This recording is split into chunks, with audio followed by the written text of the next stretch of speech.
7:44 de la mañana, estamos de retorno en Altavoz en Vital y también en las plataformas digitales de Tribu Televisión. Nos acompaña Carlos Gutiérrez Laguna, gerente general de la Asociación de Empresas de Transporte Aéreo Internacional.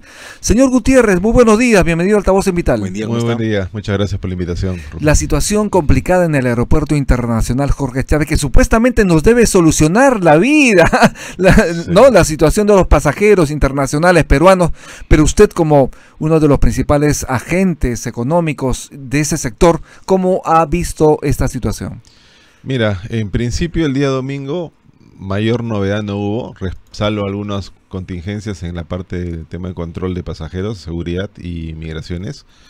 El día lunes fue cuando más se presentaron los problemas, sumado a lo anterior, que fue mucho más crítico por el volumen de pasajeros, el tema del combustible, ¿no? El abastecimiento de combustible. Y el día lunes, ¿cuántos pasajeros movilizaron en el nuevo aeropuerto?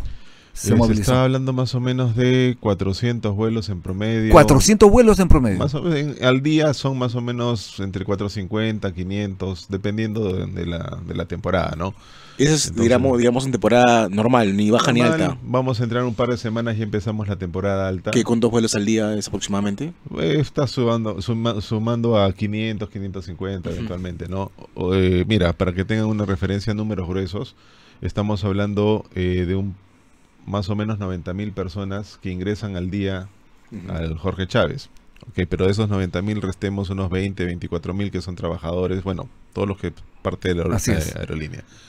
El resto se distribuye entre pasajeros y, bueno, los acompañantes, ¿no? Pero digamos, eso es para tener una idea, qué es lo que se estaría trasladando, al nuevo terminal, ¿no? Bueno, respecto a lo que estábamos comentando el día lunes, que ha sido el día más crítico y que, bueno, por suerte se ha podido solucionar bastante rápido el tema del combustible, porque ese aspecto, si no se arreglaba, iba a ser, digamos, el martes iba a ser peor que el lunes. Por suerte, ese escenario no se dio. ¿Ya se solucionó el problema? La parte de combustible, sí, hasta el momento no tenemos mayor reporte. Ayer se presentaron 4 vuelos que fueron cancelados, de los cuales uno era, digamos, arrastre del día anterior por el tema del combustible. Y en general, bueno, estamos tratando de recuperar esto para volver, digamos, para tener una operación normal dentro del nuevo terminal. Los perjuicios a los pasajeros y obviamente a las empresas aéreas, porque esto genera obviamente perjuicios, los retrasos, las reprogramaciones, esto tiene un costo económico. ¿De dónde saldrá el bolsillo? ¿Quién pagará obviamente las consecuencias? El responsable de la prestación del servicio, en caso particular del abastecimiento de combustible, es el aeropuerto, LAP. A pesar de que este servicio esté tercerizado a Exolum, da igual, o sea, el único responsable mediante el contrato de concesión es el aeropuerto, ¿no? Pero Así ¿cómo se puede fallar en algo tan elemental como el abastecimiento de combustible? Mira, hay diferentes versiones.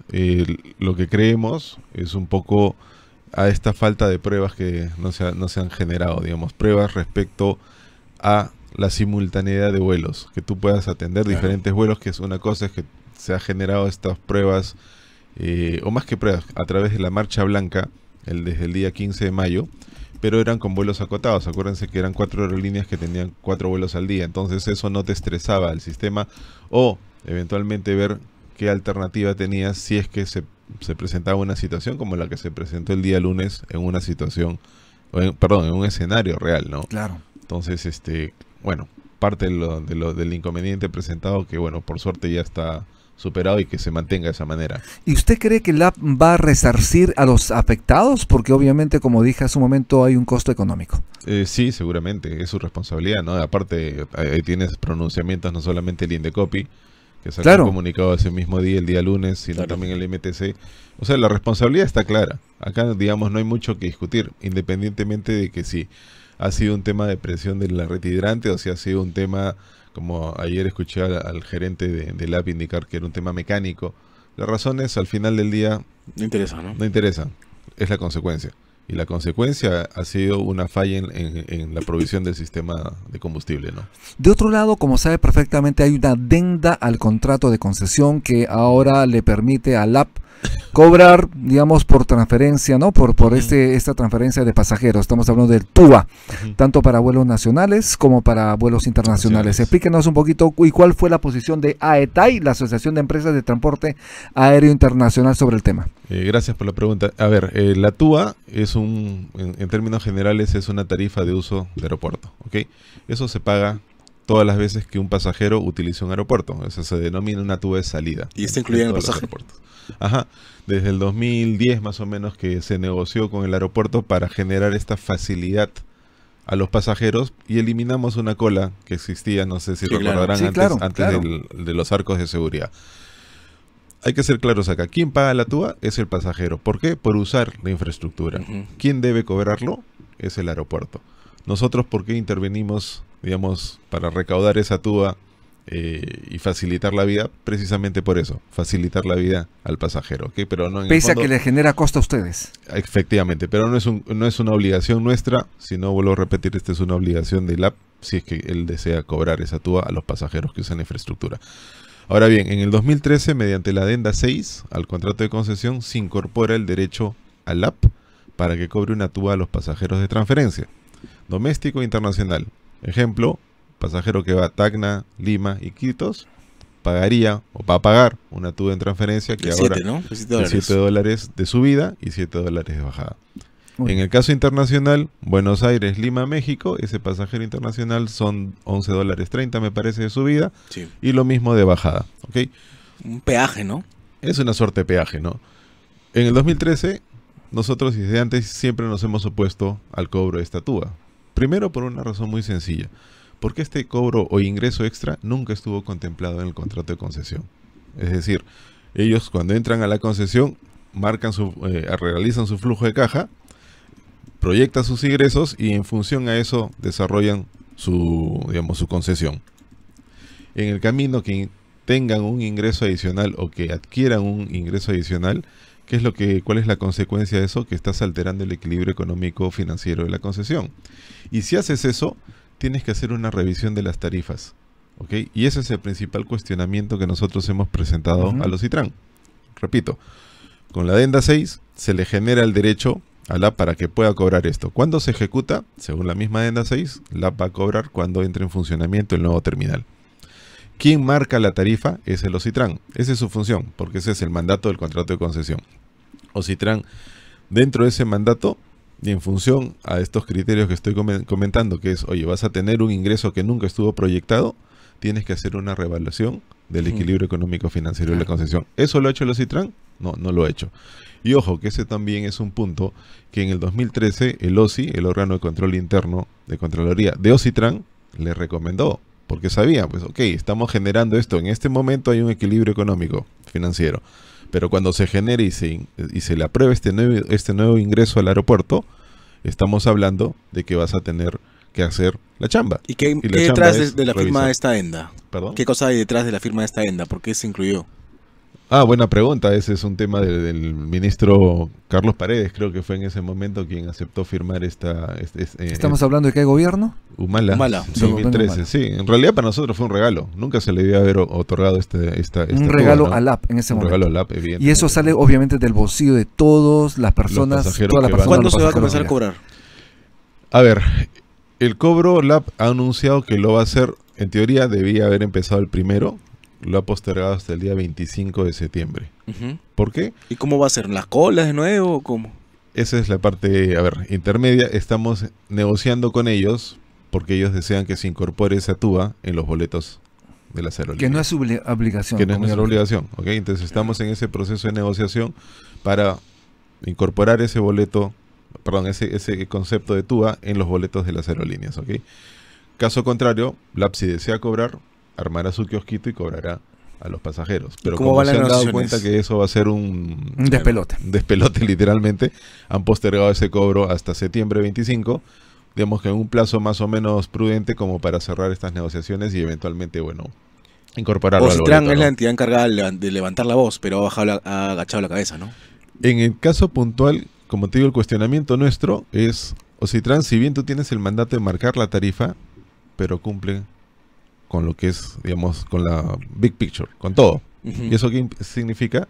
No solamente centrarte en marcar la tarifa de la TUA en particular de transferencia, sino hacer una revisión integral, porque le está generando ingresos. Y es más, el día de ayer o anteayer estuvimos en el Congreso, casualmente viendo este tema de la TUA, y ahí había un cuadrito de los flujos de caja.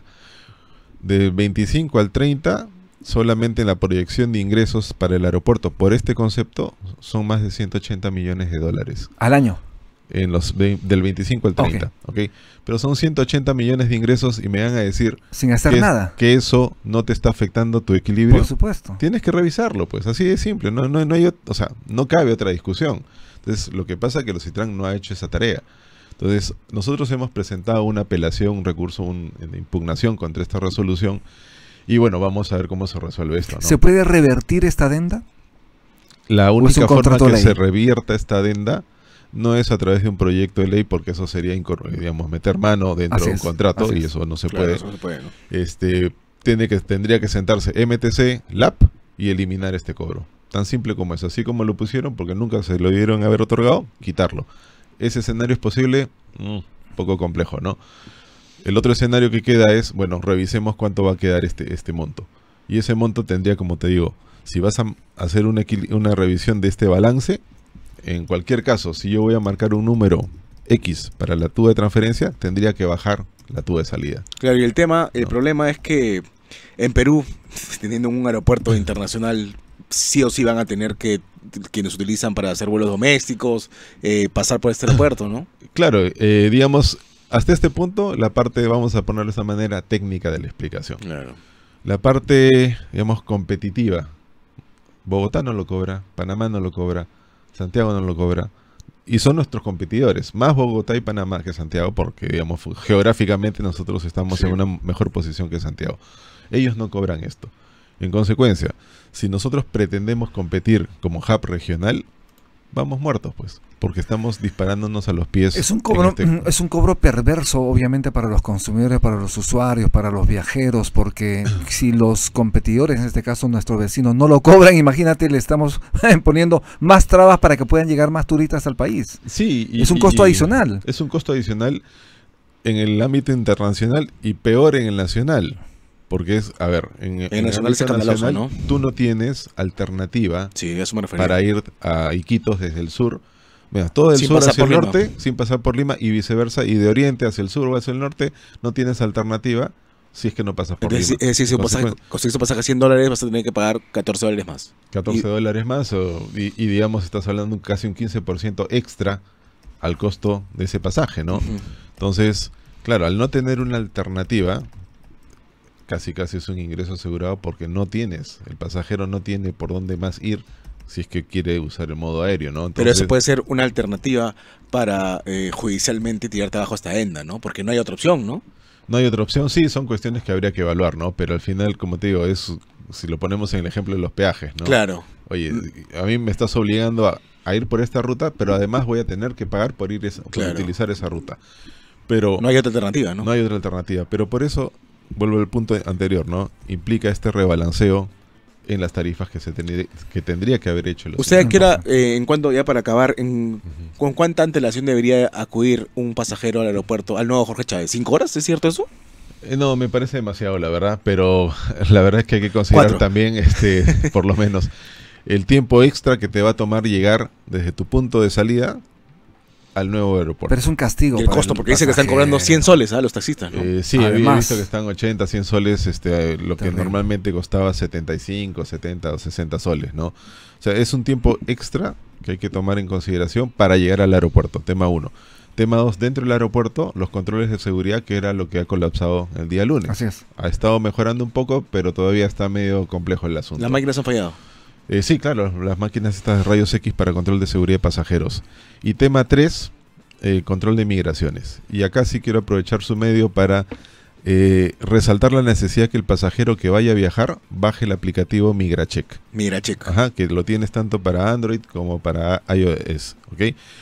¿Qué pasa con este aplicativo MigraCheck? 48 horas antes de tu vuelo, bajas el aplicativo, cargas la información, igual que cuando haces el check-in, 48 horas antes, paso 1 check-in, paso 2 MigraCheck. Okay. ¿Para qué? Para que puedas utilizar las e-gates, las puertas electrónicas. Eso es importante. Si no lo haces, no vas a poder usar eso, vas a tener que ir por el control regular. Y unas Y acuérdense que, ojo, aparte de las colas es porque Migraciones, LAP le ha entregado a Migraciones un área 40% más pequeña. Oye, Que Migraciones salida y Migraciones llegada tienes un 20% de área más pequeña. terrible. Entonces es complejo. Ha preferido la parte comercial que la parte más importante del aeropuerto. Sí, porque si lo pones en términos comparativos, el terminal actual, una capacidad de 13 millones de pasajeros, terminal nuevo, capacidad de 30 millones, ampliado a 40 el próximo año, ¿no? Entonces, y te dan un área más pequeña en Migraciones. Carlos Gutiérrez, muchísimas gracias por Gracias estar en también. Altavoz en Vital. Muy amable. Gracias. Estuvimos con Carlos Gutiérrez Laguna, gerente general de AETAI, la Asociación de Empresas de Transporte Aéreo Internacional. Haremos una pausa y regresamos.